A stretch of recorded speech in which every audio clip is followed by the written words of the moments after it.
Hey, everybody, and welcome to the Backups Podcast. I'm one of your hosts, Seb Burnett, and I'm here with my buddy Tex. Okay. I mean, yeah, they know that. It's Seb and Tex. We're always here. Yeah, we are. We got a great show coming for you today, folks. We are going to talk a little bit about Justified. And no, I do not mean the awesome TV show with Timothy Olyphant and Walton Goggins. I mean the winner of the Triple Crown. By the way, his name's Justify, not Fied, you freaking idiot. Well, you know what? That's how much I pay attention to this stuff, bud. And that's why we're going to talk about it. So from everything Tex has told me, I'm going to let him kind of take over that segment. He's done the research. It's a little bit more crafty than I thought. You know, just the entire world of horse racing. We're going to talk a little bit about the holdouts that are occurring that we always get at the beginning of the NFL, training camps and whatnot. Someone's always holding out for more money. And one of them this year kind of hits close to home. Yeah, more on that.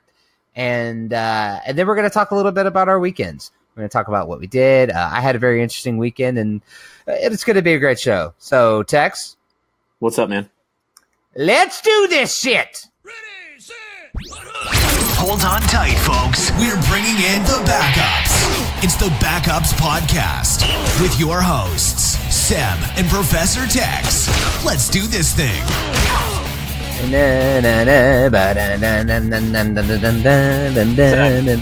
Yeah. How many times a year do you watch horse racing? 0. Okay. I'm going to count them on my hands. That's weird. My hands it's like my pointer finger and my thumb are touching each other. Oh, it looks like, yep, those look like 2 zeros. So that's why I found it pretty interesting from a 30,000-foot view when I read a story basically talking about the Triple Crown and how there could be, some people are suggesting a little bit of an asterisk next to the winner's name. And, when you don't follow a sport, you're definitely not going to notice the intricacies of that sport.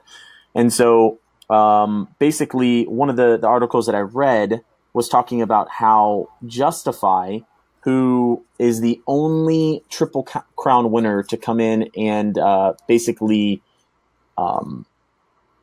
sweep the Triple Crown and go in undefeated. So Justify has never lost a horse race. So that's kind of interesting.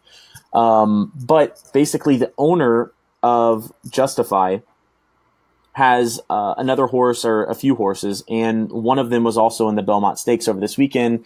If you had no idea, Justify was basically, racing for the Triple Crown. You got the Belmont Stakes, the Preakness, and what's the first one? Do you remember? Kentucky Derby. Kentucky Derby. Okay, there we go. So basically, they started off the race, and when it came down to the very end, Justify, the owner of that horse, had another horse in the race, and that one is called Alliance. Let me see.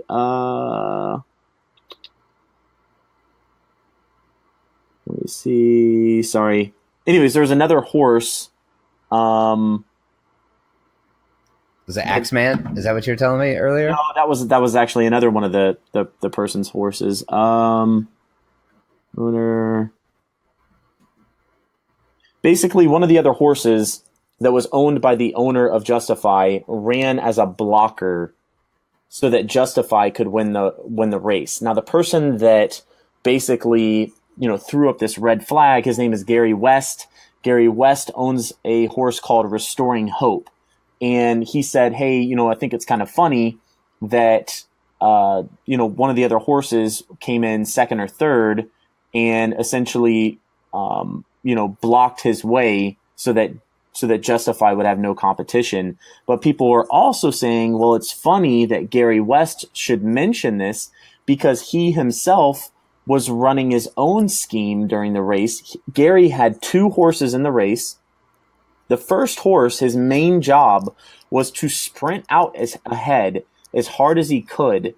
And the reason is so that he would wear out the other horses, because the other horses want to win, and they want to beat the horse in front of them. So he basically had one of his horses run as hard as he could in an effort to exhaust all of the other horses. And then the real horse that he wanted to win would lay back, let the other horses exhaust themselves and come up and win. Obviously that strategy didn't win. What I'm getting at though is from a 30,000 foot view, when you watch horse racing, 99.9% of America does not follow horse racing. So, we don't really understand the motives and the tactics that are used. And I just thought it was pretty interesting and it made sense, right? Like if you had two horses in the race and one of them had an opportunity to win the Triple Crown and the other one just had an opportunity to win, who would you want to win, right? Right, yeah. Obviously, it's the one that has the opportunity to get the Triple Crown, which, I mean, do you see us getting to a point where getting the Triple Crown becomes a bit of a diminished commodity? Like, eventually people are just like, I mean, like they see the strategy, they see that, the owner has another horse, they see something similar happening where, everyone just gets blocked off. Does it eventually, at this point from all the articles I've read and I'm looking at right now, it seems that people are like, look, it's smart maneuvering, it's actually strategic. That's what it is. Eventually does it become like the Warriors winning where everyone just hates the Warriors now? You know what I mean? Yeah, I think it does. And here's why. Everybody understands that horse racing is really a rich man's game, right? And the owners of these horses can own in upwards of 100 to 200 different horses at a time. And so it's really a farm league owned by just a very select few owners at the very top. And so, I definitely see it that way because number one, the barrier to entry is ridiculous. Number two, a lot of times these horses, if they're good enough, one of these owners that owns hundreds of horses that cost millions of dollars per horse, if they're good enough with the care and upkeep of maintaining these horses, can come to you and say, listen, I want to buy 50% of your, ownership in your horse. And 50% of your ownership could be 10 times what you have invested in this horse. So you're probably going to give that up. And so, it's one of those things that, maybe 20 years ago, there could have been, 50 to 100 different, owners of horses that have a legitimate chance and are fighting. Nowadays, it's very, very top heavy. And it really is about capturing that Triple Crown. And although leading up till 2015, we hadn't had a winner in over 30 years, 35 years, something like that. And there was a Triple Crown in 2015. Now we have another one. It's starting to kind of look like, which makes sense, right? Like, people are definitely trying to manufacture Triple Crown wins. And, I don't necessarily like that. I think it's definitely going to diminish the uniqueness. I mean, imagine somebody throwing a perfect game and, the owner owns part of the other team and pulls, a closer and puts in just a regular, it doesn't decide to put in a closer and just, has a pitcher out there. I don't like it. So it's just, I just thought it was interesting because I never thought about owners owning multiple horses and running a blocker and, using a lead horse to wear out the other horses. So I thought it was kind of interesting. Yeah. I mean, and you likened it to the entirety of NASCAR, not entirety, but, some of the strategy that goes into NASCAR teams, which another sport that I know nothing about. Even growing up in Georgia, if I ever saw NASCAR on the screen, I would just kind of walk away. NASCAR, I don't actually watch NASCAR, but I'm familiar with it. I mean, I followed it through SportsCenter, and then I've always been around it my entire life. But it is very similar to NASCAR in the fact that owners of teams have multiple drivers in a race, and if there's a team that has an opportunity to win the NASCAR championship for a particular driver, it would make sense that they would have another driver potentially, if put in the right situation, run as a blocker so that, the main driver could win. So, yeah, I mean, it definitely makes sense. I think horse racing is a little bit different in the fact that you really kind of have to win and be relevant right here and right now. And, NASCAR is the longest season of every major sport. I think in the world. I think they run for almost 10 months out of the year. So it's like in Talladega Nights when what's his name? Guy with the curly hair, John. I can't think. Will Ferrell? No, the other one. They both have curly hair. When his buddy lets him slingshot past him. Yeah, exactly. Cal, yeah. Cal lets Ricky Bobby slingshot past him. Yes, because they were exactly. Teammates. Yep. It's exactly.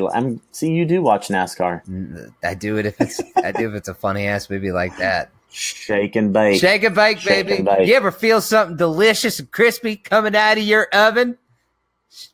Shake and bake, baby. Shake and bake. I always think about that. Like anytime anyone takes a picture or like video or whatever, there's just so much temptation to do like the hands thing. You just put it up. Just put them like in front of my face and like talk with them, but just in a non-gesture or appropriate gesture way. Yeah, perfect. I'm definitely going to do that in a week? Next week? Not this weekend, but next weekend? Yeah, 2 weekends, man. 2 weekends. And that actually leads me into something else I want to talk about. It's a great segue. NFL holdouts. No, that really wasn't a good segue. That wasn't a good. that didn't quite work out, but you know what? Let's just keep going. Did that transit? No, it didn't. It didn't transition that well. It did not. Sorry, buddy. Okay, I'll work. I mean, I'll work on it. I mean, I believe in you. Cool. I believe you can do better. I believe in you. But seriously, every year we go through these, mandatory and voluntary OTAs, and players are, I'll definitely be at camp, and then somebody sends out a tweet, total millennial move, and here we are, and mandatory mini camp is coming up, or mandatory OTAs are coming up, and we have a few holdouts. Who do we have holding out this year? Oh God, some big names, folks. Earl Thomas, Aaron Donald, Khalil Mack, all of which I get. I totally understand why they would hold out, right? Because aren't they? They're all in the last year of their contract, correct? Yes. I think Khalil Mack and Aaron Donald are both on their rookie contracts. Is that correct? I think something like that. Possibly, yes. Sounds about right. And then Earl Thomas is in the last year of his contract as well. True, but he's also not. He already signed a big contract for 5 years. Yeah. Like this. Yeah, he's on his second contract right now, and he's still like really good safety. Obviously, do you see his holdout more as a like a chess play to try and get off the Seattle Seahawks and kind of force his way onto another team? I think it's either that or he's like, hey, I make more money. Well, yeah, I definitely think either way he's looking to get paid, but I think... that's the thing, though. He's like, okay, well, if I'm going to have to be on this, kind of rebuilding team, I might as well make a lot more money, in the years. Because didn't he get hurt last year? I think everybody on Seattle got hurt last year. Yeah, exactly. Whoever buttered the floors in that locker room, I don't know what you were doing, but it was genius. Yeah, I get it because he's 29 years old this year. Man, safeties don't last that long, and he's looking to get paid, and it's either he gets paid really well or he gets sent to a different team. It's like it's a win-win sort of for him, right? Well, I definitely think like elite safeties that take very well, good care of their body. Out of all the positions, I think they have the most opportunity to last a longer time. But I also feel like you can only go so long paying a safety ridiculous amount of money before you're kind of neglecting other parts of your team, and you're really not building a defense per se around an aging safety. Right. You're going to build it around a younger, newer safety. So yeah, absolutely. I agree, and I think that especially a rebuilding team like the Seahawks. So they're all in the kind of the last year of their contracts, which I completely understand. But one thing I don't like, which there's some discourse among fans discussing this on social media, Reddit, whatever, that I hate these players that are in the middle of a contract that they just signed, 2 years ago in this certain case, and now they want more money. I guess they want it up front, I think is what they're shooting for, become more of like a signing bonus or a salary, bonus, whatever. And I hate it, man. Well, who are you talking about in particular? I talk about Julio Jones, Tex. Julio, is that like the first Hispanic NFL player to ever play? I've never heard of him. No, it's not Julio Holmes, man. It ain't no Julio, I've never heard it pronounced like that. That's actually probably authentic. It sounds very... Oh, for sure. If I ever meet him, I'm going to be like, hey, Julio, what's up, man? By the way, do you know his real name? Julio Jones? Yeah. Muhammad Ali? No. Hold on. It's not Julio. Cassius Clay? Julio Jones' real name. It's not Julio. Quintorris. I'm not joking. Quintorris Lopez Jones. But they always called him Julio. I'm not even joking. I'm looking up. Holy shit. I had no idea. Yeah, I saw that like a few weeks ago. I thought it was pretty interesting. That name looks horrible. Julio Jones looks way better. I don't know why you got the nickname, but well, what I've always considered something really smart. When you use the same first letter for each of someone's names, like Julio Jones, Jessica Jones, it's a really big thing in the Marvel universe and like superhero universe in general. Like Christian Bale. No, dumbass. Jesus. No, I'm just Ben talking about Affleck? like nailed it. No, like Clark Kent. Like obviously it doesn't. It's not spelled this. It's right? Yeah. It's alliteration. Yeah, it's not spelled the same, but it sounds the same. That's why it's so big. Like Jessica Jones, Matt Murdock, Clark Kent. Yeah, exactly. Spider-Man. Nailed it. Peter Parker. Thor. Captain America. Jesus, you're the worst. Man. Oh, I get it. Hold on. Wonder Woman. Yes? There you go. That's fine. Okay. Yeah. It's really puzzling. I feel like this isn't a Julio Jones move. Like, you and I have talked about during the draft, we talked about Bill Belichick and the Patriots when they drafted the running back from Georgia. Sony.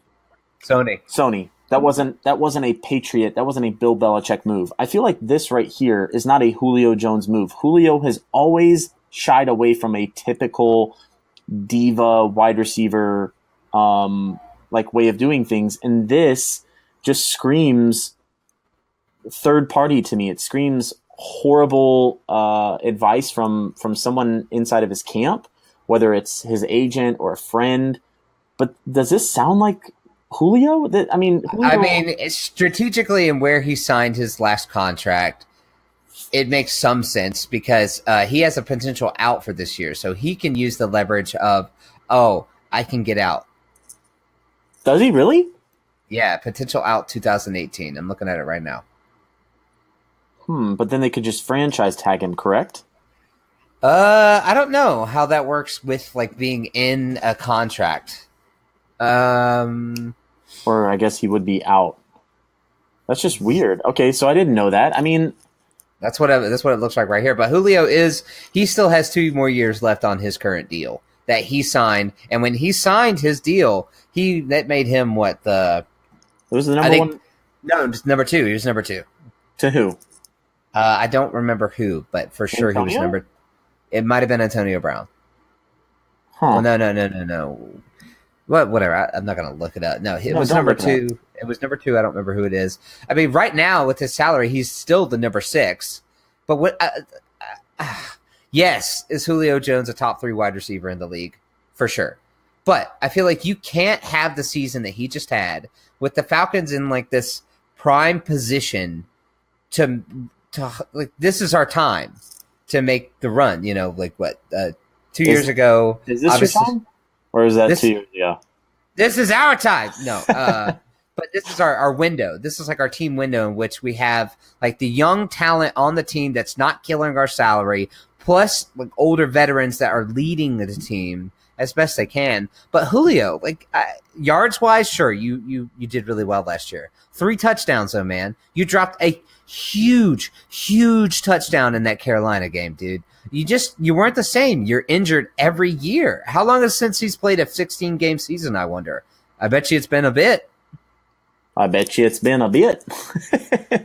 hate Let's you. See. We've been talking NASCAR, and I just got my ire up, boy. I bet you it's been a bit, boy. I hate you. Yeah, you're a fucking idiot. Yeah, but yeah, so I feel like it's envy, man, because he just saw Matt Ryan get paid. But people bring up this point. The owner of the team says everything's fine. Julio Jones has always said that he wants to be a Falcon for life. But, I mean, I feel like they all say that. It's not like a special thing for anyone to say, correct? No. And, yeah, for the people you build your franchise around, yes, your quarterback, you know, you'd like to hear it from your wide receiver, your running back, your tight end, those type of players, even you know, your offensive linemen, your defensive backs, your defensive line, your middle linebackers. I mean, pretty much your team, Seb. Yeah, you're going to want to hear that. Yeah. Idiot. I hate you, man. Why are you so rude? What's your deal? Because you didn't know that Julio Jones played all 16 games last year. 2017? Yeah. Did he really? Yeah, and then 2015 he played all 16 games, which that's also the year that he had 1,871 receiving yards and 8 touchdowns. That was 2016, you said? No, that was 2015 is what this is. Okay, so he was out in 2000. Well, maybe I misspoke, okay? Well, 2 times in, 1, 2, 3, 4, 5, 6, in 7 years, he's played all 16. Right, okay, and how do I say this? So maybe he doesn't always miss games, but for sure there's always like a nagging injury. And of course it could just be gamesmanship by, you know, the Atlanta brass trying, you know, oh, Julio's not great this year. Just kidding. And, you know, 200 yards later. But the whole thing is that like I feel like he's never 100%. Well, you don't understand that Julio Jones hasn't had more than he's only caught double-digit touchdowns one time in his career. 2012, his second year in the league. How often has he been below 5? Twice. He normally catches 6 to 8 touchdowns a year. Okay. How many? I'd be curious about drops too, because I feel like drops are a part of it. Because drops to me, a lot of times it's a concentration thing, and then especially when you get like that drop in the Panthers game. I hate to keep harping on it, but man, like when you do that, that's a concentration drop. Like, what are you doing? If you're going to be a top 3 wide receiver in the league, you got to catch that. That's it. You want a big, you want a big bonus? You catch that. I think, you know, drops are, I mean, they definitely are not good if you're a wide receiver. I mean, that's like incompletions for a quarterback, you know. Right. But in terms of his catch percentage, which is going to definitely go down for, you know, if you have more drops. I mean, he had 5% sway from 2016 to 2017. So he had 59% catch rate percentage, and then 64 in 2016, 67% in 2015 when he, you know, led the league in receptions and yards. So listen, I get it. You know, he had a down year last year. I don't like the move. Do I understand it? Yeah, I understand it. The timing isn't good. It doesn't seem like a Julio Jones move to me whatsoever. I think it's going to come out. There's going to be third party. You talk about Matt Ryan getting paid. Matt Ryan got paid because, well, he was going to get paid anyway, but he got the money that he got because of who? Because of, what do you mean? Cousins. Oh, yeah. You for were sure. seeing. For sure. He held out for that. He was like, let's see what happens with Kirk, and then we can go from there. Well, you know, we're going to look back in 5 or 10 years, and we're going to point back to Cousins getting that fully guaranteed deal, and we are going to see ripple effects. It happened. It's happening with Aaron Rodgers, who has, you know, reports have said that he is wanting an out clause in his contract, and you know, players are not. They're not just sticking in their lane anymore. You're seeing influence by players in other sports. somebody that wants an out clause. That kind of sounds like a LeBron James move, doesn't it? Oh yeah, for sure. I mean, you were seeing ripple effects throughout sports. I think about this all the time, and then I always go like in my mind, I think about the negatives and the positives of it. What happens if there's no salary cap, like baseball, and everything's fully guaranteed? Well, so I understand you can't. I mean, it would cripple different teams because of injuries. So yeah, I mean, I love it and I hate it at the same time, because if you're a player, if you get injured, you're playing the game. You signed a contract. You're going to pay me. What I mean, I got injured playing the sport.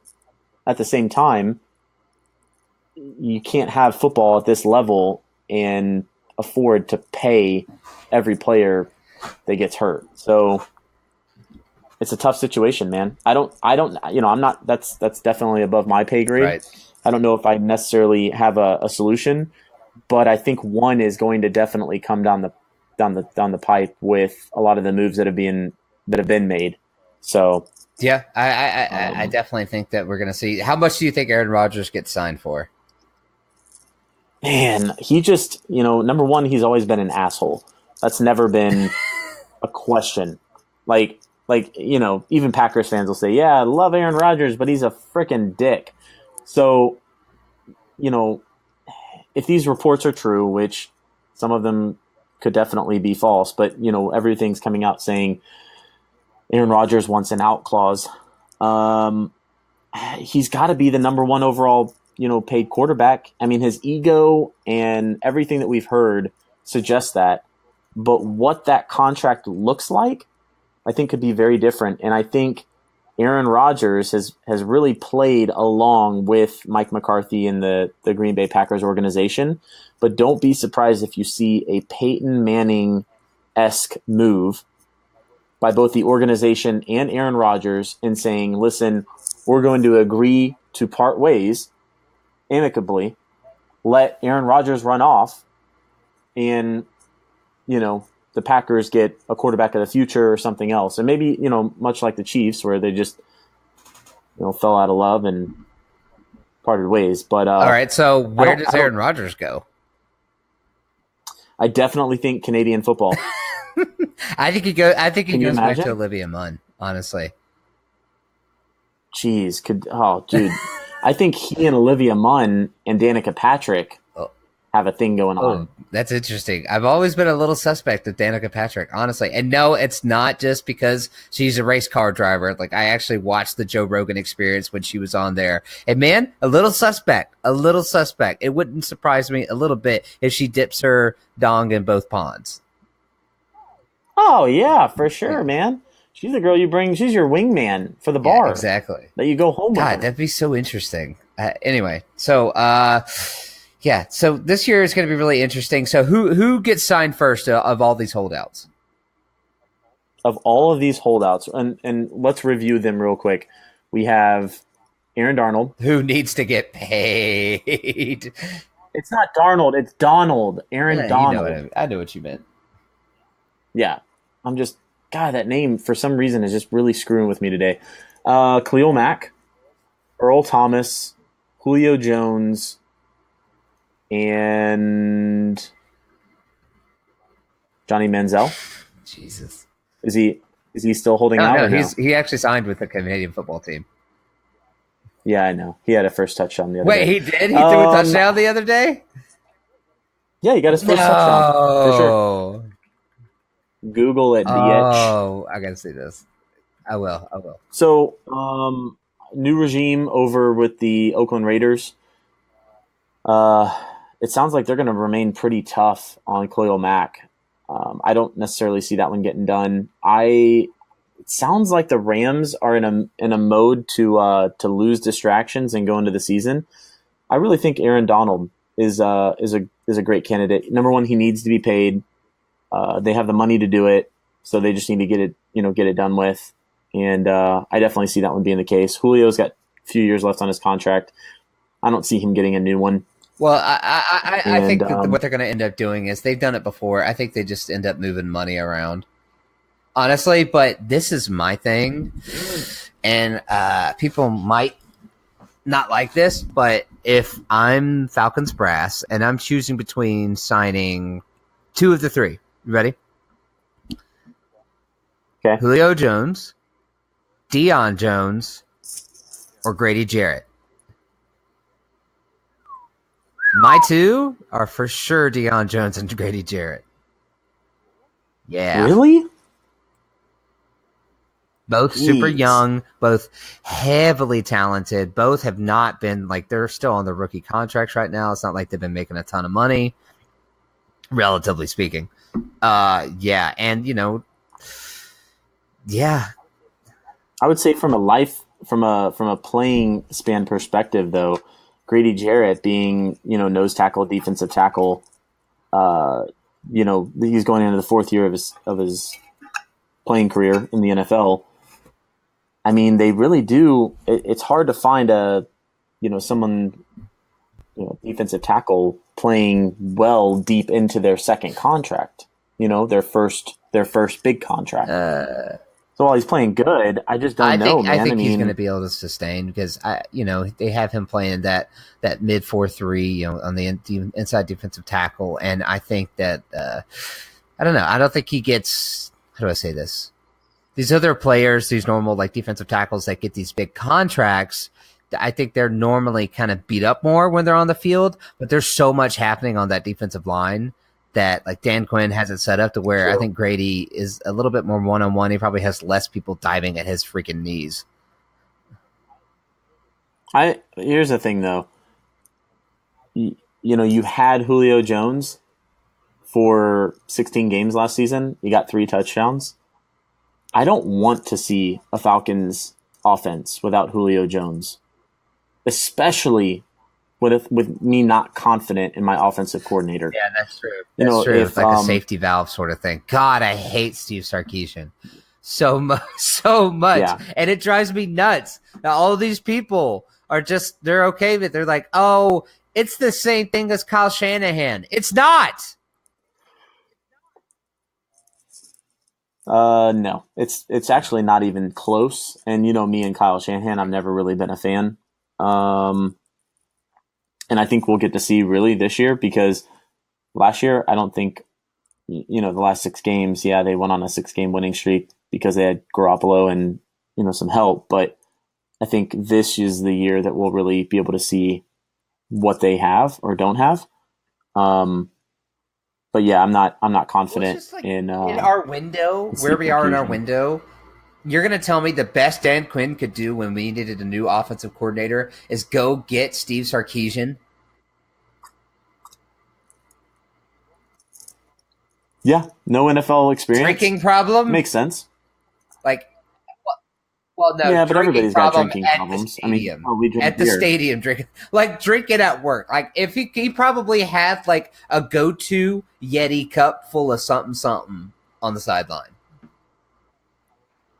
Seb, how else are you supposed to finish a 6-pack? It's really difficult to do it before work, so you bring it to work. Well, that right? I have some experience with that now. Yeah, it's true, How too. you do? For those of you that do not know, I started a kind of a weekend semi-gig with the Atlanta Beer Bus this past weekend. It's a super cool deal, I guess. You pay $15, you get a wristband, and there's 2 buses that are in constant circulation between 9 different stops on Fridays, Saturdays, and Sundays. And there should be a bus there to pick you up every probably 30 minutes or so, and you just go and drink. Yeah, it's the best. Sounds like heaven. Like when there's a slow time, and we are encouraged to go, into the breweries, talk to the bartenders, kind of talk about their new stuff that they're bringing out. Definitely taste it, which I thoroughly enjoy doing. Tex, I had this one pale ale out of Red Brick this weekend called Vanilla Vampire. Damn. It was borderline racist. Like I don't. You actually texted me and sent me a picture of it. I remember. It looks amazing. I'm going to drink it. I cannot wait for 2 weeks. If they have it still on tap, because it could be tapped by then. Like it's a one-off. Like they're probably not going to make it again. Well, that's pretty rude. But who knows? Maybe it'll be. And what Tex is talking about in 2 weeks will be my birthday, and then Tex, his woman, Britt, myself, and Sophie, my lady, will be going out and doing a little drinking. Yeah, I mean, I don't see anything wrong with that. Mature adults doing mature things like riding around on a beer bus and drinking around the city. And what did you? Hold on, didn't you have like some sort of name? Oh, Brewers Row, Skid Row or Atlanta something like Brewers that? Row, because there's like, how to say, there's just a section of the Atlanta city that's got, God, it's Red Brick, Scofflaw, and something else. Yeah. Second Self. And man, it's hard to beat. Like running through those 3 breweries is, oh buddy, yeah, it's a lot of fun though. We're gonna have an absolute blast. I'm very excited.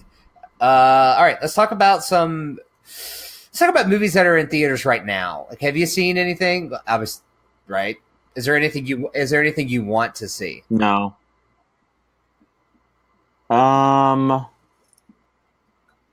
Yeah, there's a lot of things Like I what? want to see.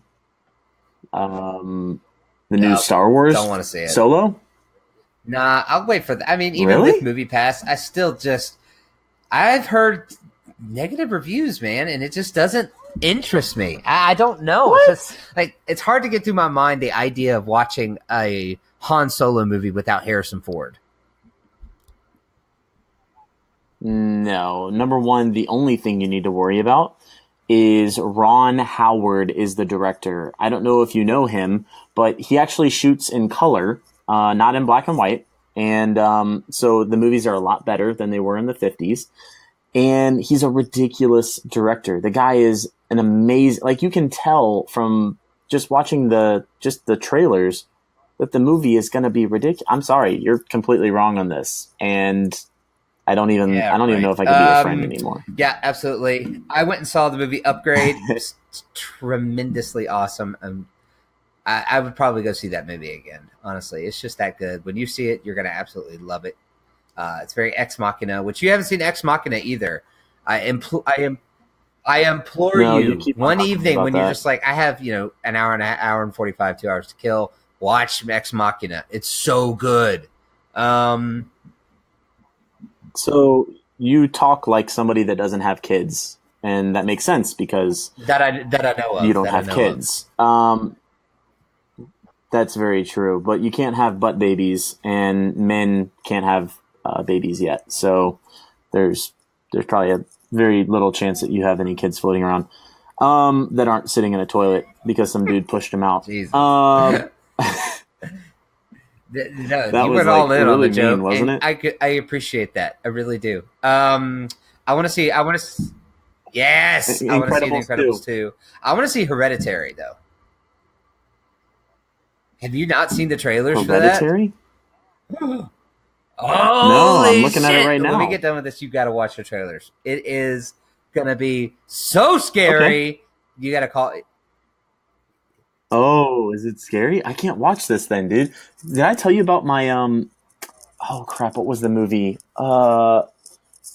Scary movie. Amityville Horror? Is that what it was? No, what Chucky? was the one with the doll? Oh yeah, Annabelle. No, Annabelle? Okay, yeah, so I don't know if I told you the story, but when that movie first came out and then it, made it to on demand, right? Brittany and the kids, I don't know where they were. I think Brittany was on like a girls trip and the kids were over at their grandparents' house. So I've always loved scary movies, but it's like a love-hate relationship, right? Because like if they're really scary, then they really scare the shit out of you. So this is really bad. But I turned on the movie. I'm in the house, completely dark. I'm like, you know what? I'm going to watch Annabelle. I swear to God, Seb, I made it 35 seconds. Yes, I had to turn the movie off. I couldn't do it. I swear. And I'm not joking because I think I made it 37 seconds, but I turned it on and the first 37 seconds being in my house completely alone, no dogs, like, the one dog I had was like put up, no kids, no lights on. I said, you know what? If I watch this, I'm gonna have to run up the stairs and turn the lights on in the entire house. Like, you know, like when you're super scared. I totally understand that. You. I'll be out walking the dogs and like I'll hear something that sounds like a chainsaw. And I'm like, fuck this noise, and I'll just like run up the stairs with the dog. Yeah. Yeah, It's so funny that you like, did that. Oh I'm God, done. we need to like hang out and watch scary movies then, dude, because you're missing out, bro. I went and saw A Quiet Place too. It was so good. Yeah, so you told me about A Quiet Place. So I've definitely got some movies that are coming up that I'm definitely going to need to watch. But yeah, so I'll check out Hereditary, but I'll probably do it upstairs tomorrow around 11 in the morning. So it's bright, it's sunny, it's happy, and then I can feel okay. see That's everything real smart. moving. All right, guys, that's what we have for you today. Great show, buddy. Thanks, man. It's hard carrying you, but you're getting lighter and you're getting more fit. I can tell by the way that that makes you hold your total beers. sense. Check us out on social media and our website. You sluts. Oh yeah, You've been don't forget to listening subscribe. the Backups Podcast. Or do. Follow us on Instagram, find us on iTunes, and visit the website at www.thebackups.com with a Z for more. www.thebackups.com.